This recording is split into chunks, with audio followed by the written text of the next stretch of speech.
Welcome to another episode of the ISMONO Podcast. I'm currently in the office and I'm waiting for my clients. So I had a little bit of downtime and I thought I'm about to record another podcast episode because last week I killed my upload schedule streak. I usually upload every 2 weeks and this time I wasn't able to because I had a cough and a cold, and I'm still having a cough. So I wasn't really able to record without kind of interrupting me the whole time. Plus I am at work and sorry about kind of breaking the upload streak. In this episode, I kind of want to talk about that 2025 will be the year of tote bags. I recently reviewed the Life Behind Bar Transition Tote. When you listen to this episode, you probably have seen that video already. And I'm about to get a couple of other tote bags, and I reviewed a few tote bags in the last year, one of which were the Alpaca Metro Tote, the Bellroy Tokyo Wonder Tote, and as I mentioned, the Life Behind Bar Transition Tote, and the Ground Truth Riker Tote. So I kind of wanted to talk about why tote bags are so interesting and why I think 2025 will basically be the year of the tote bag. First and foremost, I have to say here in Germany, especially in Hamburg and in Berlin, tote bags, not specifically the tote bag itself, but those cotton kind of style tote bags that you can buy from the supermarket instead of a plastic bag or a paper bag. At least here in Germany you can. Those tote bags have become a little bit of let's say hipster item in Berlin and in Hamburg, and some people carry around their stuff in those tote bags. So overall, tote bags have been a little bit popular here in Germany already, but not the kind of high quality tote bags that I have been reviewing. So I really think that while people were already been interested in tote bag, now the availability of higher quality tote bags kind of will accelerate the interest in tote bags overall. So again, why are tote bags so interesting? I feel that tote bags are the best unisex option that is available. That I would say that many female do not really like backpacks, but still, if they are not too much into, let's say, those high fashion bags and they want some high quality bags, then a tote bag is the right option for them to get a high quality bag that potentially is made out of X-Pack or really good Cordura, but still blends into their outfits without having to wear a backpack. Therefore, I kind of think that will open up the door to make tote bags really interesting to the mainstream. Furthermore, I think tote bags are a really good option for the office.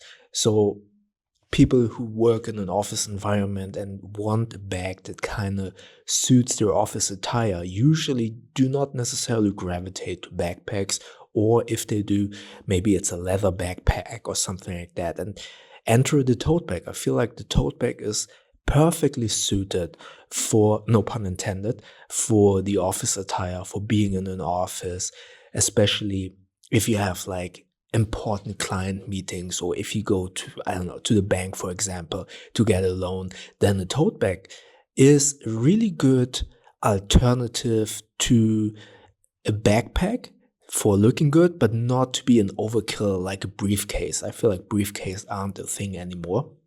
So that is why I think a tote bag is a really good solution for that. Moreover, I think nowadays people are more inclined to commute with the car or not necessarily have to walk long distances. So maybe they take the train and then they just walk maybe 5 minutes, if probably even less. And therefore, I think tote bags, if you don't have to carry it far, you don't need to take a backpack, and therefore a tote bag is a really good alternative to that. So for urban living, for the office, for a unisex option, I think tote bags make a lot of sense.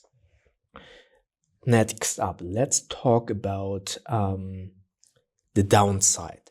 While I think it looks really good for the office, it also, compared to many backpacks, doesn't fit a lot of items. You cannot fit that many items. Usually, I would say a tote bag is around,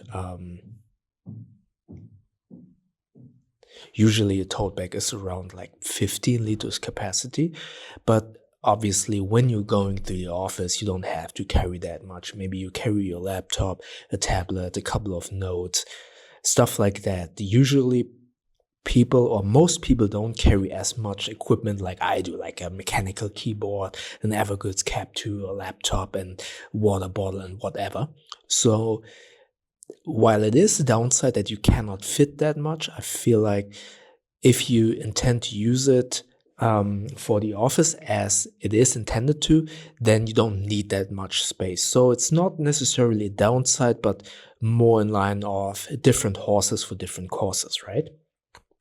The next up is tote bags are only top loading.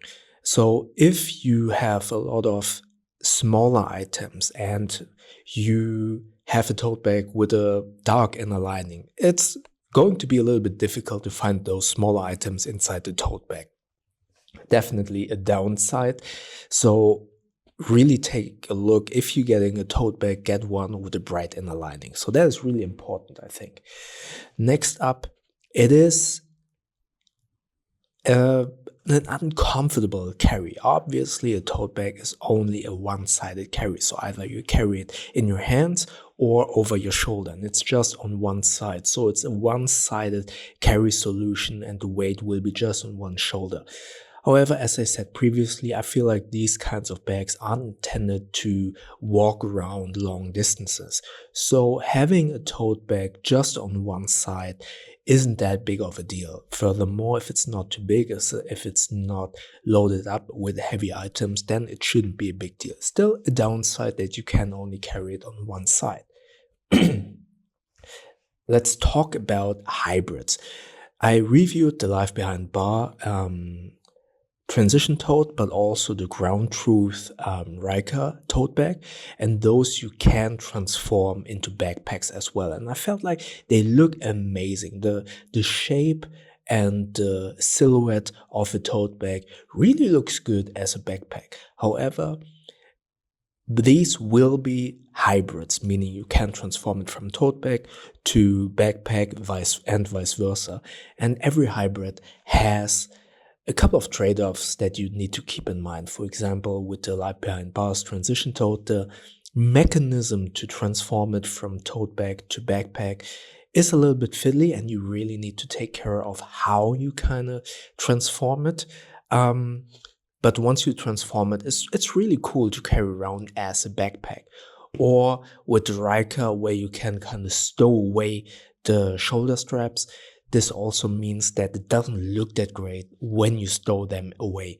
So yeah, with every hybrid, you kind of need to keep in mind that there will be some downsides. Excuse me. Next question would be, I think they will continue to be popular? And I think yes.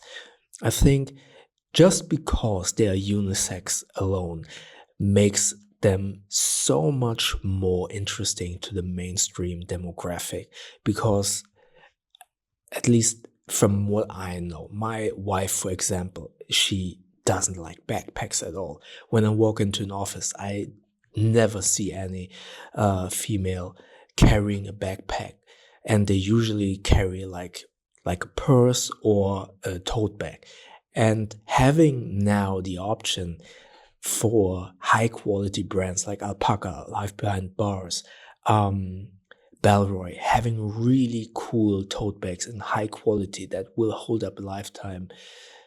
Once people realize that these are available, I think that they will become really popular with the mainstream. and will continue to kind of open up mainstream to high quality bags, because at least in Germany, people aren't really aware of high quality bags, and they don't really look at backpacks because they're not interested in backpacks. But now that there are tote bags, they maybe look at tote bags, then they kind of look at the portfolio of that brand, and then they see something else that they will be interested in. So I think that reason alone will be why tote bags will continue to be very popular. Then they will introduce high quality materials that people aren't used to. As I said, some people, the hipster kind, like these cotton tote bags that don't even have a zipper. They are intended for grocery shopping, but people use them also for the office.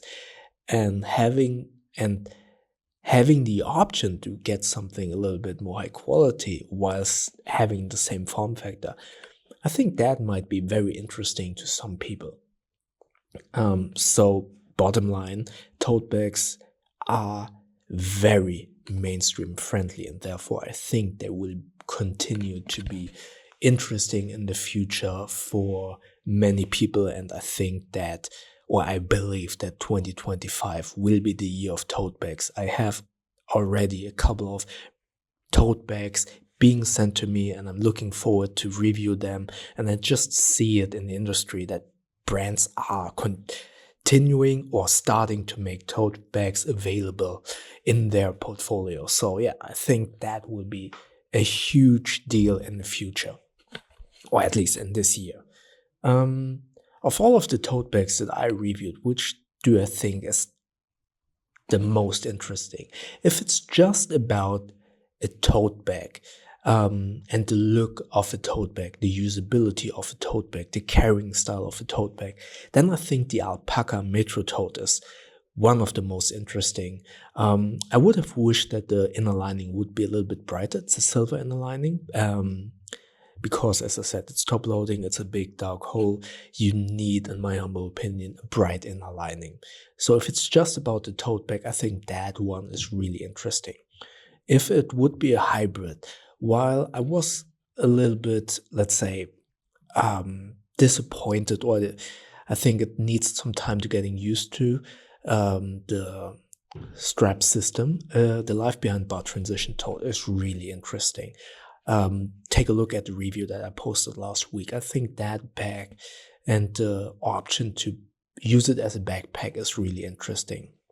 However, I also like the Ground Truth Riker tote. It's not as big, but I really like the shape and the silhouette if you use it as a backpack. It's really refreshing. I like the choices of materials. It looks good, and it was really cool to carry around.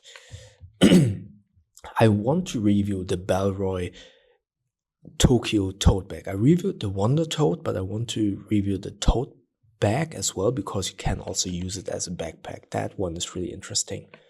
Yeah, and I think that is where I stand. I still believe that tote bags will be very interesting in this year and will be a huge hit.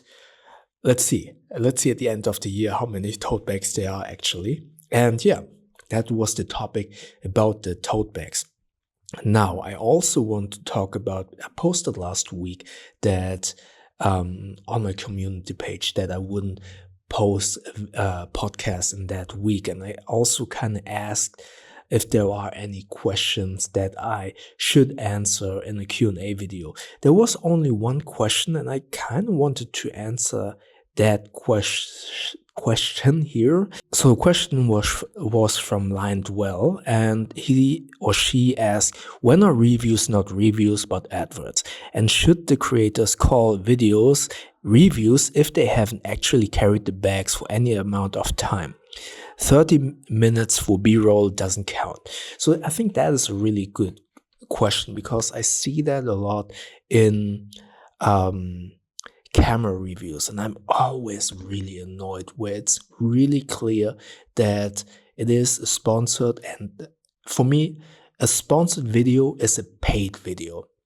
I don't really think that getting an item for free is the same as a paid video or a sponsored video, because in my humble opinion, making the videos, or it's not only an opinion, if you calculate it, it's just a fact that if you create a video, if you put time into filming it, into editing it, that is a lot of cost that you invest into making the video. And if you get an item for, I don't know, 100 euros, that the cost of that item does not cover your production costs. So getting a free item for me does not equate to getting paid for the video.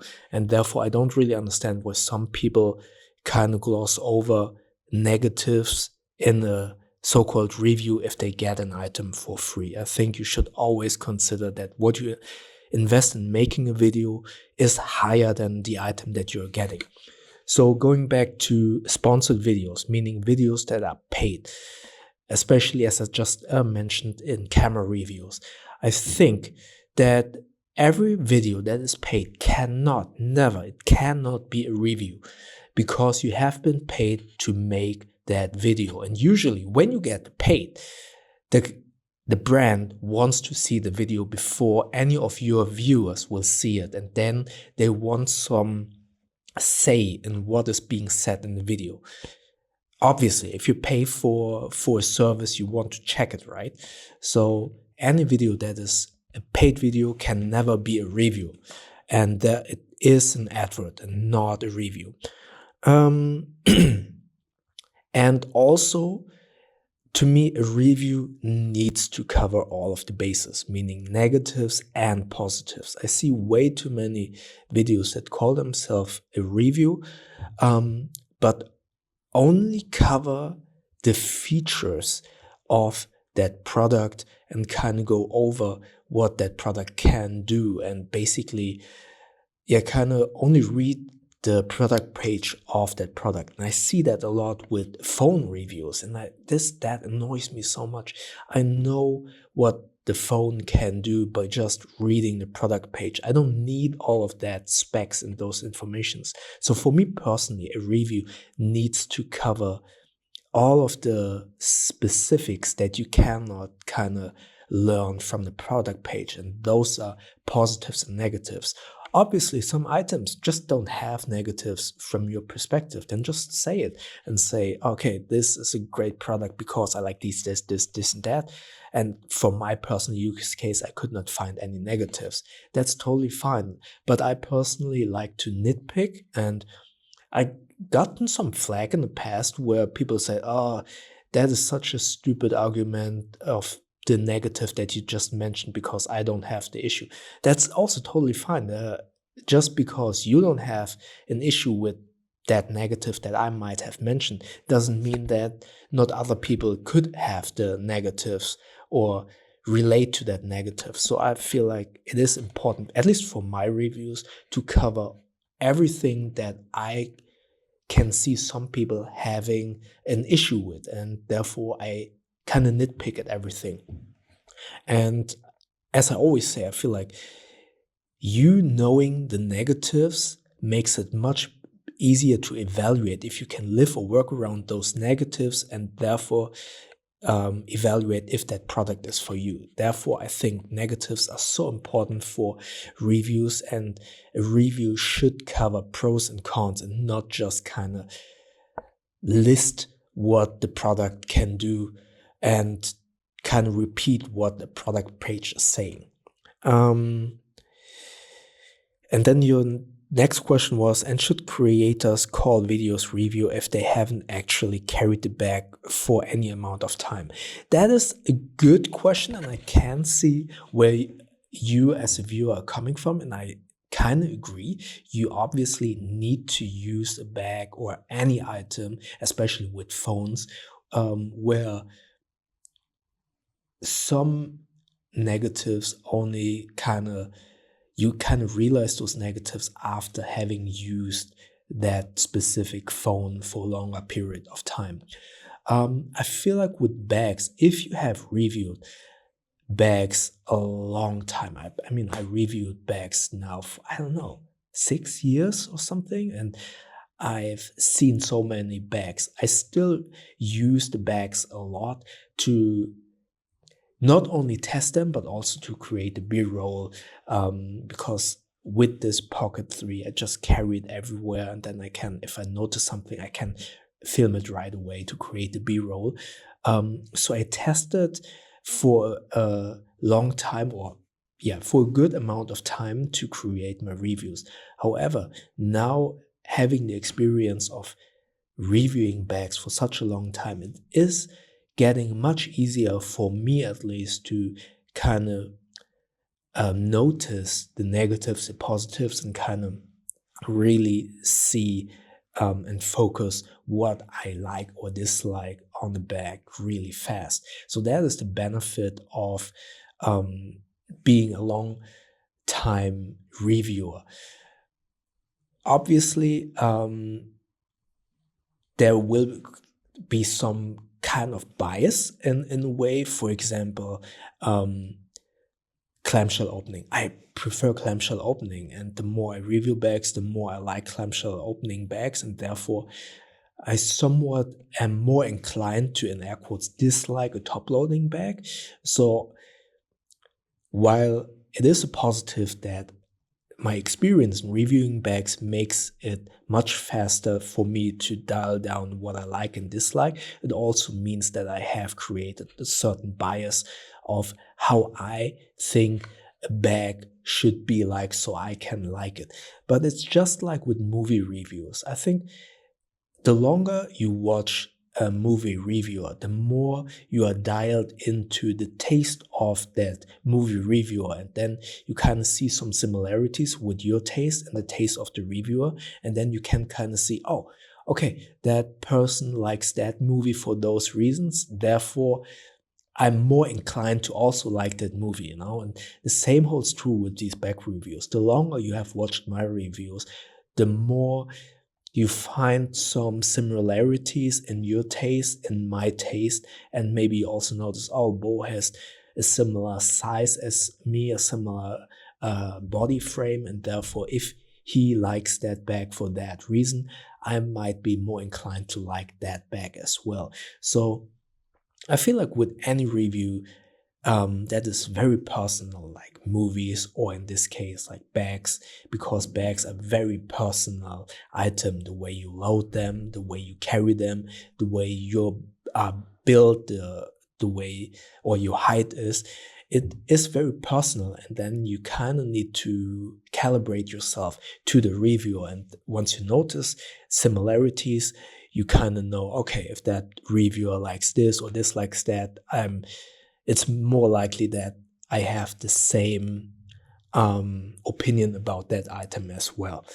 So going back to that, I feel like, yes, you need to review an item for a good amount of time to properly evaluate the item and make that review. However, the longer you are in the air quotes business, the more experience you have and the easier it is for you to realize, okay, where are the pitfalls, where are the flaws, where are the positives of that specific item.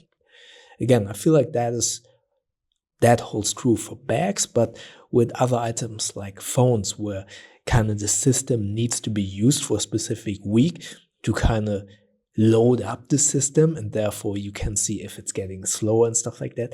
I feel like sometimes I wish that reviewers of phones would take much more time, but I understand that that is not possible, which is why I really love to watch long-term reviews. I always Google when I'm looking for a review. I also Google for product X and Y long-term review.